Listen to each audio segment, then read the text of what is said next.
Okay, shalom everybody.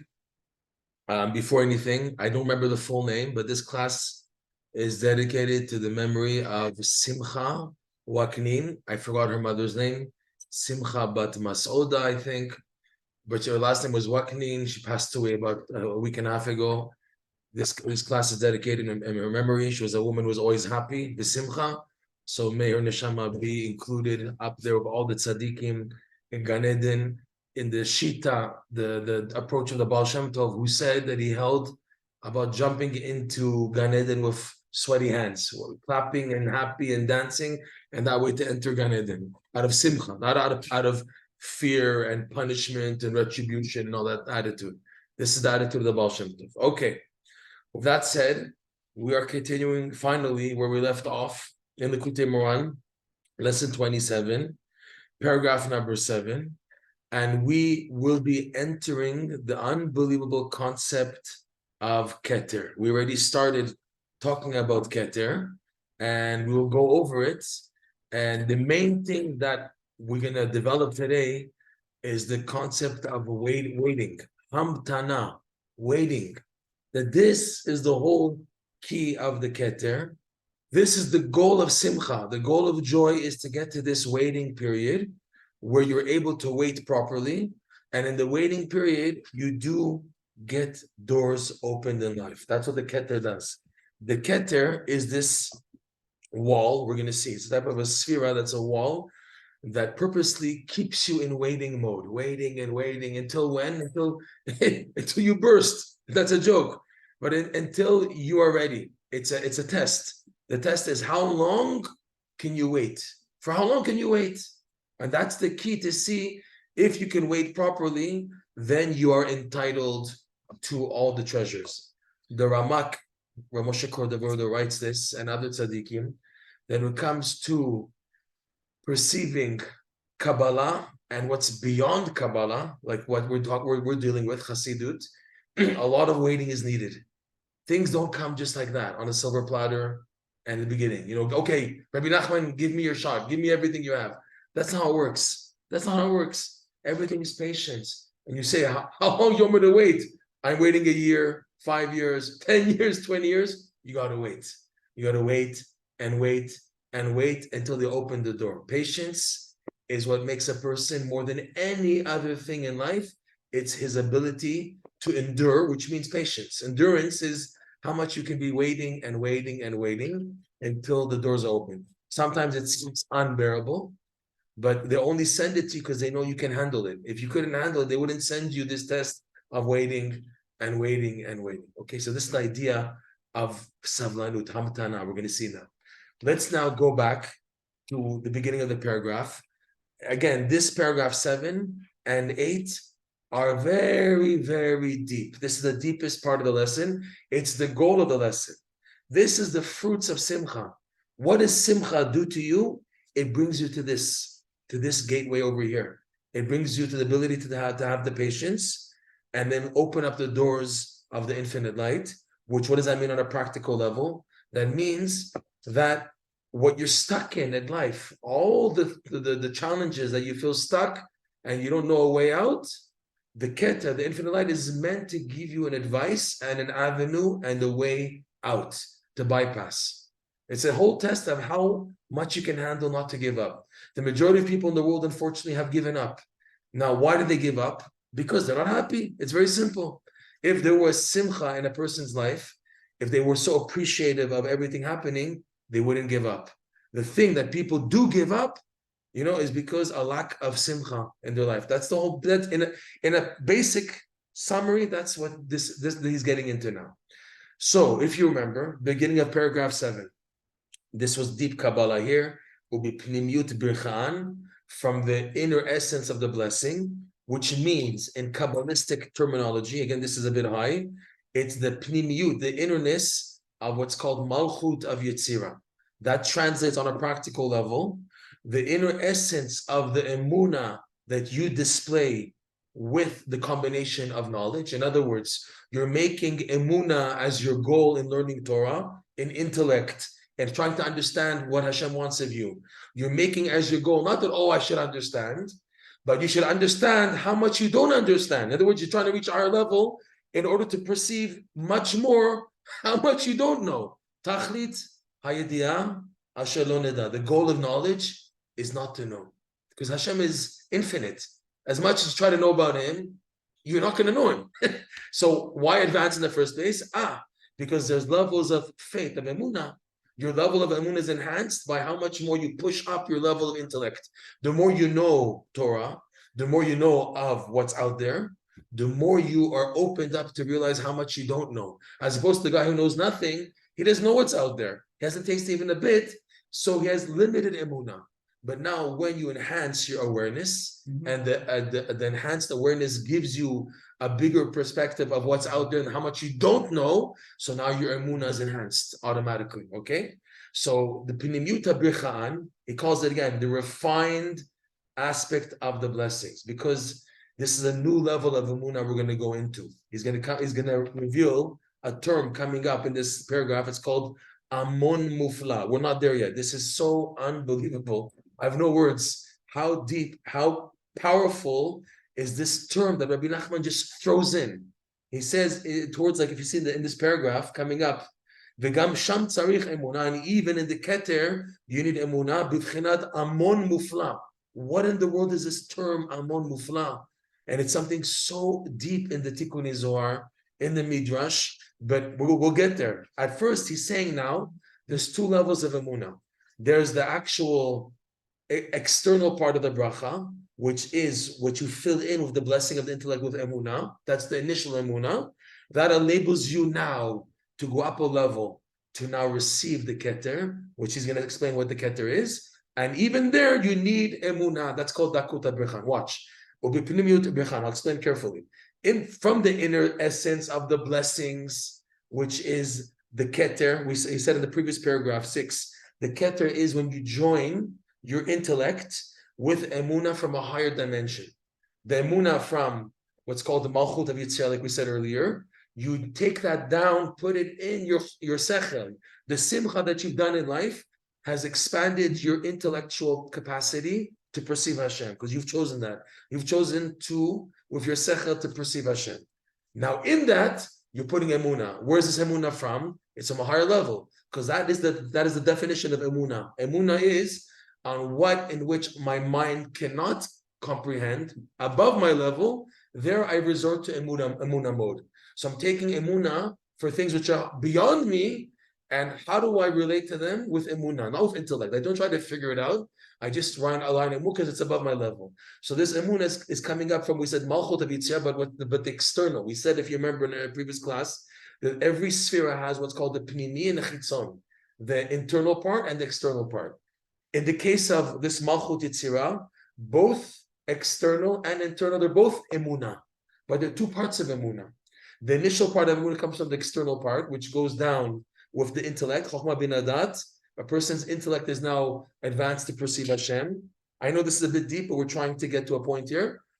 In that, you put the initial emunah, which is the external part of this Malchut of Yitzhak, remember. Okay? This together now creates something new. And what does it create? It creates access to the internal part of this Malchut of Yitzhak. So he calls that Ubifnimiyut Birchan, and from within the inner part of the blessing. Inner part of the blessing, believe it or not, is a term for the Malchut of Yitzhak, because that's what we filled this blessing of intellect with. And now we want a higher level of intellect. What's the higher level of intellect we want? We want to perceive the intellect of the infinite light, which is beyond capacity, but it's considered an intellect. It's considered a sechel, but it's a high level of sechel, requiring a higher level of emunah. Just to give you a preview, what will be the emunah of the Keter? The emunah of the Keter will be that this thing called Keter, which we're going to, is going to push a person backwards. He pushes him back, and you need emunah to accept the push back as part of the growth process, as opposed to the first stage of emunah, where now you're running to perceive. Meaning, there are times in life where everything's going amazing. In other words, you pass the test of trying to be happy. Hashem now opens up your intellect to perceive Him. So you see that your capacity to understand things is advancing, and you become more intellectual. Intellectual, you understand Gemara, you understand Mishnah, Midrash, Zohar, Kabbalah, Chassidut, whatever. Or when just taking your walk in the forest, you have perceptions and ideas of Hashem. Fine, beautiful, bravo. Hashem is opening the door for you. There, you need emuna. Why? What type of emuna do I need there? The emuna to convince myself, wait, this is not it. I understand, but I'm not going to stop here. I know that my understanding is an opening to something which I don't understand, and that's what I'm focusing on. That's the initial emuna. When I'm going upwards, I need emuna to keep me going, to make me realize, to remind myself, there's so much more out there that I don't know about. I'm advancing, so I'm absorbing, I'm understanding, I'm internalizing, I'm expanding myself, but on condition that there's emuna with it. Then now the condition is that I'm going with the attitude that, oh, look at me. I'm not going with the attitude like, look at me, I'm a big shot. I know. I understand halacha. I understand Torah. I can now give counseling to other people because I know better. No, the person's attitude is, I'm advancing with the attitude that I still know nothing. And I even know nothing more than before because my awareness has been so enhanced. I see really how much I don't know. Okay? That's the emunah of going upwards. Now, the second emunah, which we're going to go into now, this bracha, the second higher level of emunah, is that when now you are pushed back, to have emunah that this is part of the growth process, that this is what's going to make me advance. And I'm being pushed back. There's no brain. I'm fried. My head is not in there. And you begin to have doubts. You know, a year ago I was doing so well and I was advancing, and now I push back, and you begin to feel negative. So here emunah is needed for this waiting process, hamtana, called keter, to accept that this is a waiting process. You're in the waiting room to be allowed to enter. And you were pushed back in the meantime. Okay? This is a higher level of emunah. He calls it the pnimiyut of the blessing, the inner part of the blessing, which in Kabbalah translates as the malchut, the sphere of malchut of the next dimension called Yetzirah. I'm not going to go so much into these details because we mentioned them in previous classes. Malchut Yetzirah, again, is the lowest sphere. Again, here's the picture. I'll go in a little bit quickly. Okay, you see the chart here. On the chart, you can see, so you have here, Malchut is the bottom. There's 4 worlds, 4 dimensions which have this. So each dimension has Malchut. So now the lower world has this, where Keter becomes Malchut of the next dimension. In other words, if there's like a set like this right over here, where Malchut and Keter are connected. They're one and the same. So the Keter of the lower world is really Malchut of the upper world. I hope you got that. We call that Malchut of Yetzirah. Yetzirah is the second last world. Asiya is the last world. Yetzirah is the one above that. So Malchut of Yetzirah, what is that for the world below it? It's a level of capacity way above, and that requires emunah. So we call Malchut of Yetzirah vis-a-vis the lower world as emunah, because all it can do to connect to it is just to believe. So now this Malchut of Yetzirah, which is it's connected to the Keter of the lower world, has 2 parts in it. The lower part was the lower emunah, and the upper part is the upper emunah. So we said the lower, what? Right. Pnimiyut and Chatziniut is the upper and lower. Lower is like external, where that's the emunah that we said, if you remember in paragraph 6, that you have to fill your intellect with emunah. In other words, don't think you've reached. Don't get fooled. Don't get sidetracked by the intellect of the Torah.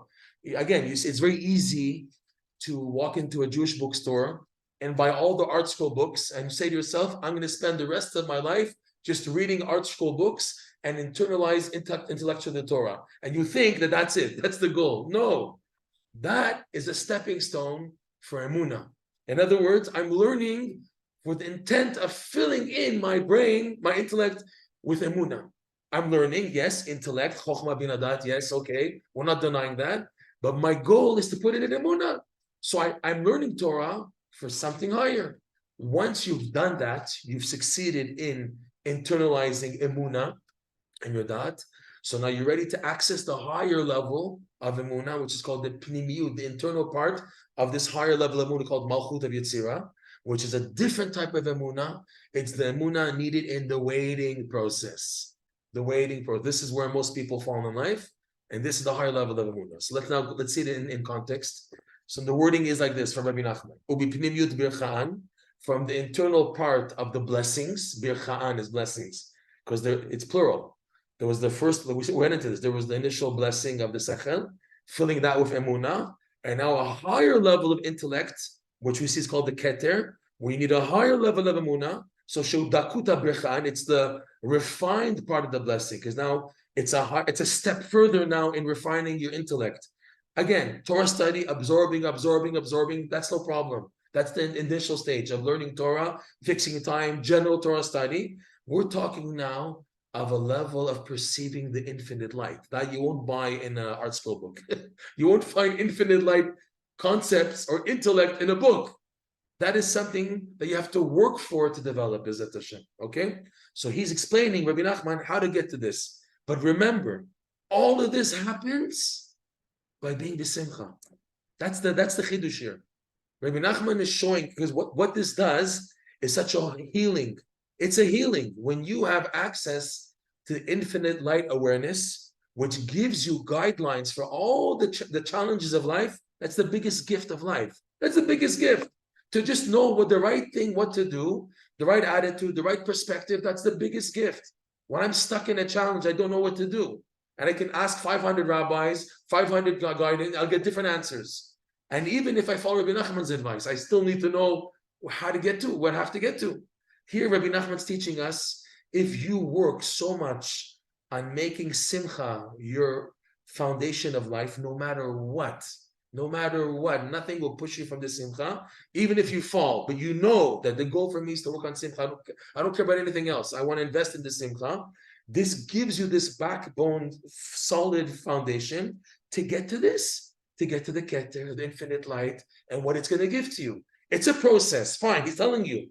But if you have simcha, this is the development of it. These levels of emunah that we're going into, infinite light, chokhmah bin adat, emunah, all these amazing terms, it's all due to being b'simcha and doing the mitzvah b'simcha, b'ezrat Hashem. Okay?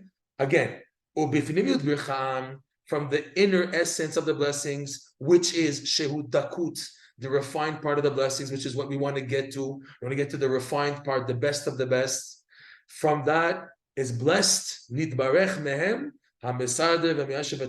again, by you joining your brain. In other words, when Hashem gives you the blessing of intellect, and you chose that pathway, and then you also remember to join that with emunah. This now activates a new bracha, a new blessing. That's why he said in plural blessings. The second blessing is what's called the mesader me'ashev hasechel, the organizing and settling of the mind. This term is so tricky. Why?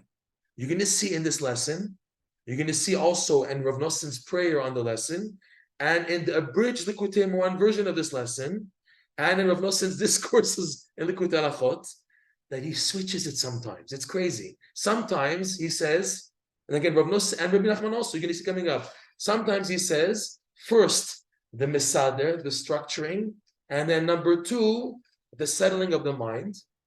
And then you'll see an example coming up. I have to just see where it is coming up. You'll see where he switches it. He says first, meyashed, the settling of the mind, and then he says this, the organizing of the mind. I mean, don't play games with us. If this is so serious as it is, and every word here is measured, why, Rabbi Nachman, do you switch the language? Why do you sometimes say the settling? We didn't even explain it yet. We did it in previous classes, but at this point we didn't say it. What is this? He says sometimes the mesader miyashev sechel, the organizing and settling of the mind, and sometimes he switches. He says the settling and the organizing of the mind. What's going on here? What in the world? It's a question. I don't have an answer. I'm showing you a question that I have that on this little piece here. What is mesader miyashev and what is miyashev mesader? Why are you switching the order?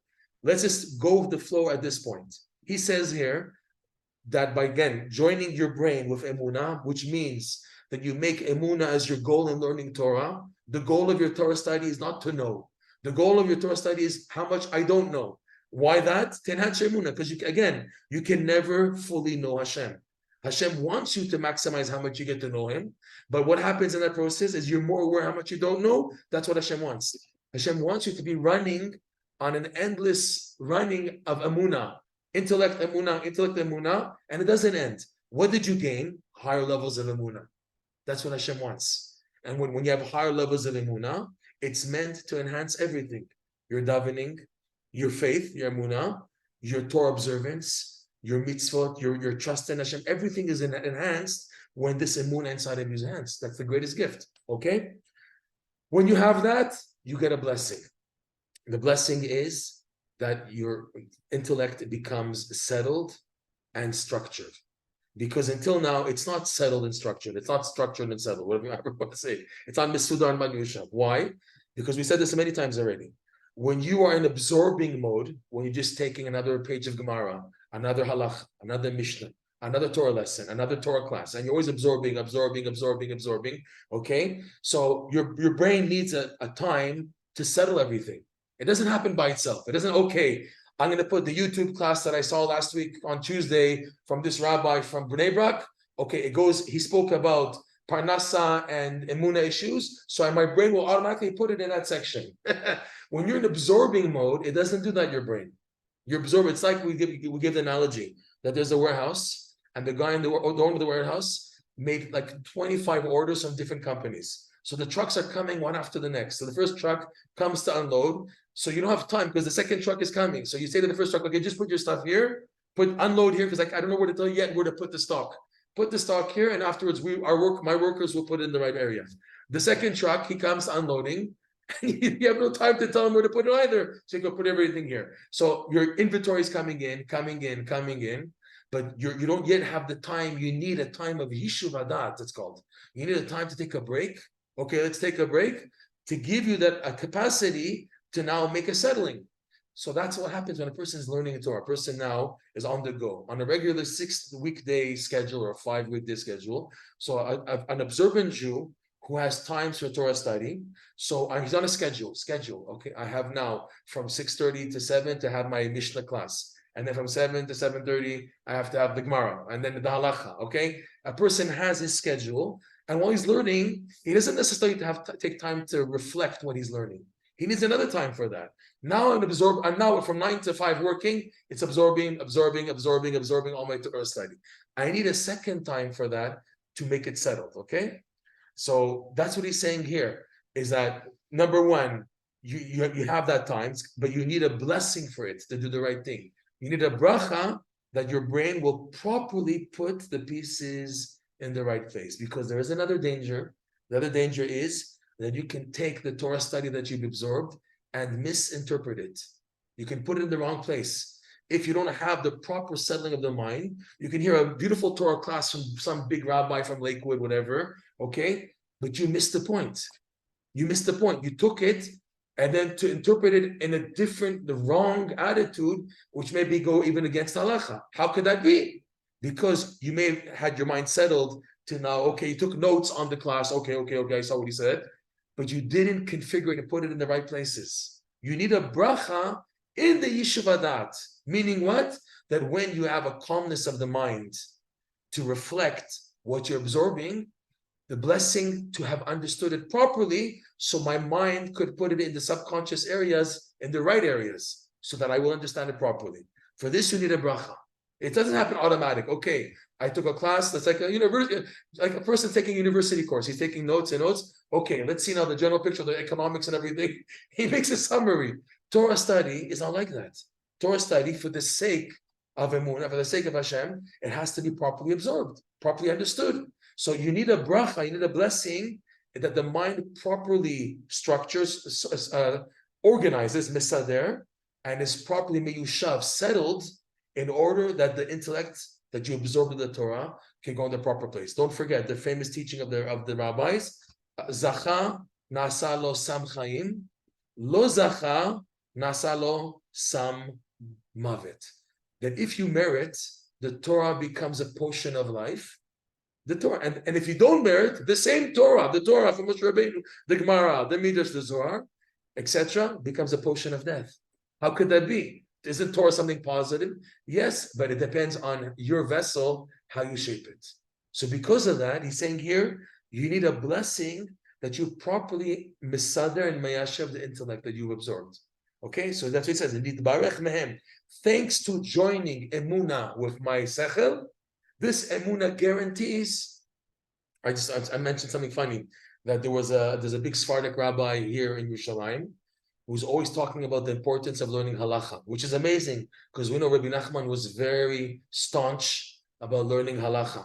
Rabbi Nachman's opinion is if you have only 5 minutes to learn Torah, if you're going to choose or Gemara or Chumash or some Rabbi Monk's commentary or whatever, or Rabbi Melech Bidum in class, if I have 5 minutes to learn Torah, what should I learn? It should be halacha. If you go to a person's in jail, they say bring in one book. That one book has to be Torah law. That's minimal. Minimum Judaism is learning halacha every day, no matter what. Whether you're breastlive, non-breastlive, halacha is what's going to save you, to keep you normal, to keep you sane. The balance of knowing halacha is keep you sane. Okay. So how do I get to this? Yeah. So there's a rabbi here. He's very pro Sephardic rabbi, very pro halacha, and he was asked to speak in a very Litvish yeshiva. And one of the big rabbis, the Litvish yeshiva, said to him, he said, where is there a source to have a kollel of learning halacha? Because in his mind, kollel is for learning Gemara, to learn Gemara and to what's called pilpul, the intellectual pilpulim of going into the Gemara. And the Sephardic rabbi was flipping out. He says, look how people fell. The whole goal of learning Gemara is in order to know the halacha. That's the goal. That's the goal. If now you're not going to get any practical guidelines from your learning, so why are you learning Torah? On Pshat, even on a simple level. Those people go into all the Mefarshim of the Gemara, Rosh, Rif, Ran, Rashba, Tosfot, going on and on and on. The goal of all that, okay, what do I do now? If that's not the goal, so you missed the point. So it's funny. You can have.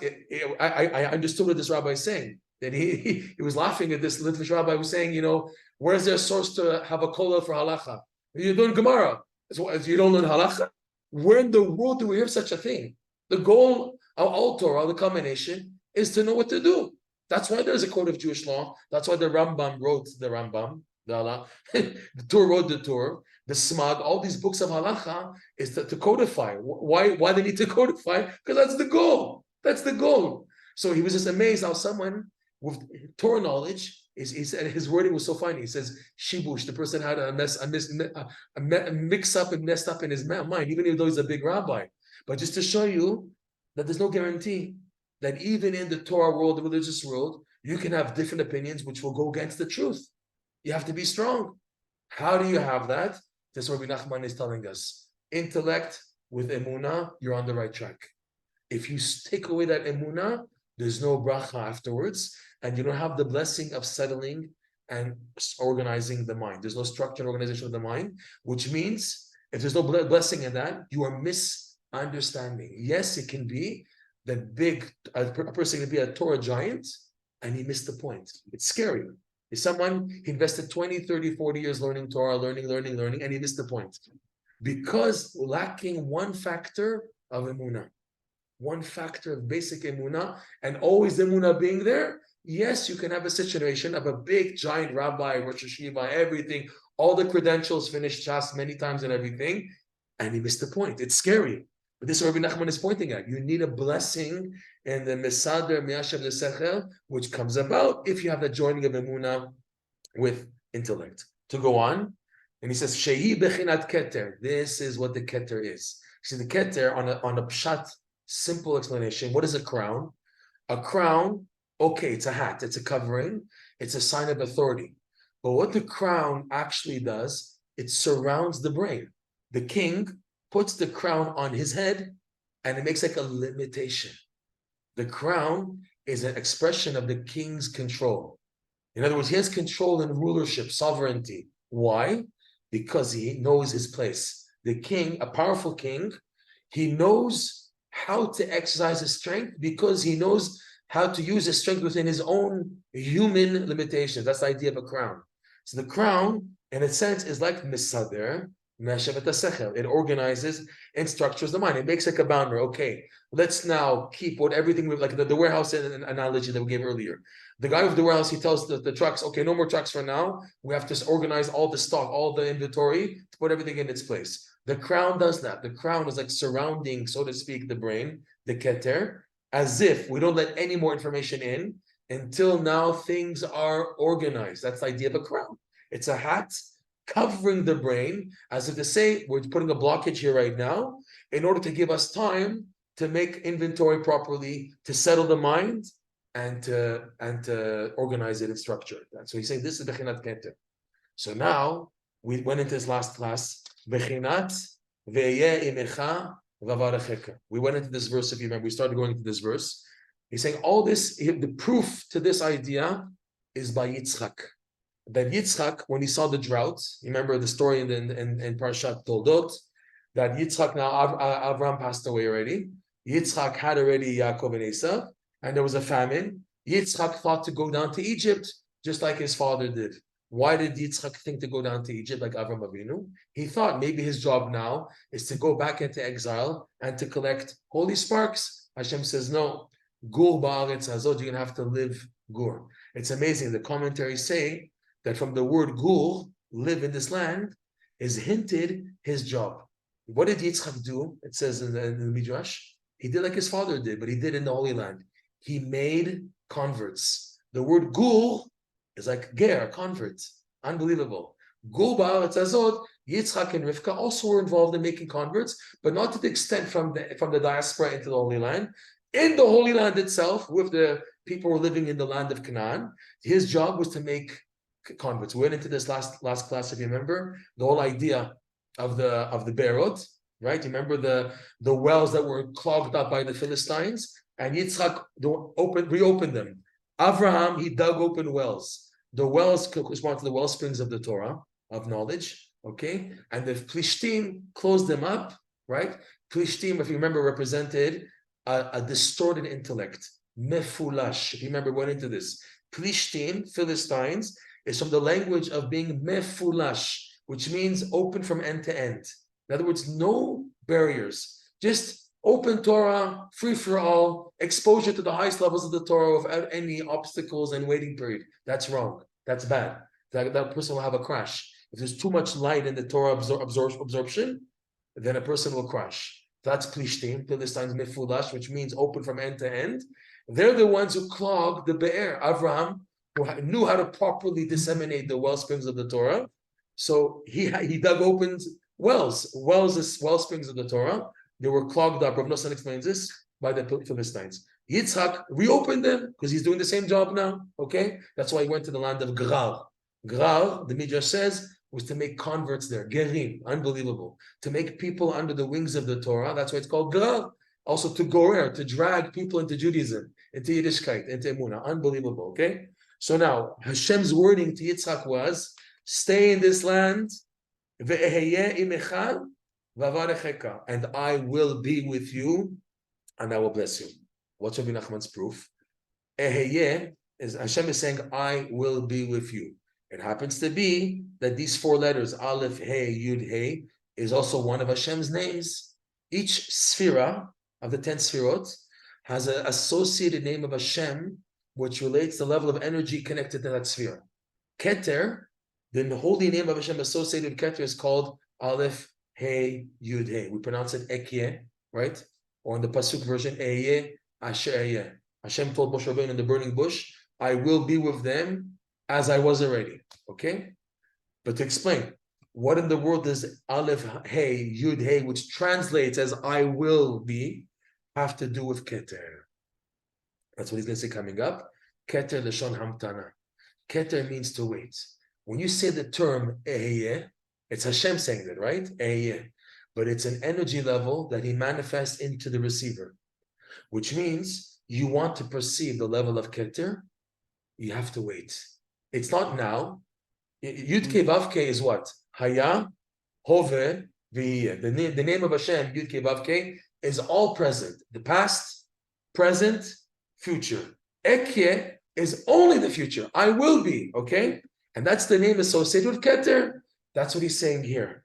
That the light, the benefit of the level of intellect called Keter will come to you. It's not now. You have to go through the waiting procedure, okay? So again, just in context of Yitzchak Avinu, Hashem told Yitzchak, I will be with you. In other words, the sphere of Keter is with you. Here, this is Rabbi Nachman's proof is to connect blessing in the Keter. Because he said, from the inner essence of the blessing, which is the inner essence of the sphere of Yetzirah, from that is blessed the Masada Miyashav the Sechel, which is Keter. So to say that the Keter has a blessing, this is Rabbi Nachman's proof. You have Ekia with you, Keter, which is Ekia, the holy name associated with Keter, and it's blessed with you. There's a blessing, which translates, in other words, as blessing the Mesader and the Miyashav and the Sechel. Okay? In Yitzchak Avinu's context, unbelievable. His job was to wait. Don't go down to Egypt. You're not ready yet. It was an advantage. That's why Yaakov had to go to Egypt to collect the remaining holy sparks left there. First of all, you have to understand that we have to stop now, right now. We have to stop. But the whole idea, the Arizal explains, the whole idea of the exodus to Egypt was to retrieve holy sparks. Which holy sparks? Holy sparks from the 130 years that Adam Harishon had wasted seed. Unbelievable. People don't know about this. But the whole purge and exile in Egypt, why the Jews had to go there and be born there and be bondage and slavery, was to cleanse the Jewish neshamot from the effect of the wasted semen from Adam Harishon, 130 years that he was separated from Chava. Until Adam had the third son, Shet, there was a 130-year interval. In that time, the Zohar says that Adam was being heated up by the evil force called, we won't say her name, Lilith, and she was extracting from him by causing him to have nocturnal emissions to extract these holy sparks. So now these holy sparks, which are at the beginning of creation technique by Adam Harishon, needed to be rectified, and the Jewish people were given that job in Egypt. So Yitzchak thought the time was ready for that. That's why Yitzchak wanted to go to Egypt. Hashem said, no, not yet. Ekyeh, you have to wait. It's going to be. So Ekyeh, you Yitzchak, as being the preparation for Yaakov Avinu, yes, is going to go, but thanks to you, thanks to Yitzchak Avinu's energy, Yaakov Avinu will be able to go to Egypt, have his descendants there, become 600,000 men and the women and children, and then leave. Okay? We'll stop here. It's amazing stuff to be continued with Hashem in the next year. We have to finish now, okay? All the best, everybody. I know it's exciting, but to be continued with Hashem. All right. Thank you all. Thank you for shopping.